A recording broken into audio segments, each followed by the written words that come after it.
বালক গণেশ কিভাবে কুবেরের অহংকার ভেঙেছিলেন। একবার কুবেরের অর্থ স্বর্ণ সম্পত্তির উপর খুব অহংকার হয়ে গেছিল। নিজের স্বর্ণ সম্পত্তি দেখানোর জন্য অন্যান্য দেবতাও মহাদেবের কাছে গিয়েছিলেন ভোজনের আমন্ত্রণ জানাতে।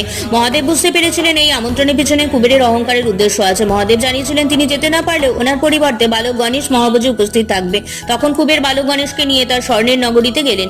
যখন গণেশকে ভোজন করতে দিয়েছিলেন তখন গণেশ বলেন, আমি আগে ভোজন করতে পারবো না, যদি আমি আগে ভোজন করি তাহলে ভোজন কম পড়ে যাবে, তখন আপনার সব অতিথি অভুক্ত থাকবে। এই শুনে কুবের বলেন, আমার এখানে ভোজন কখনোই কম পড়ে না।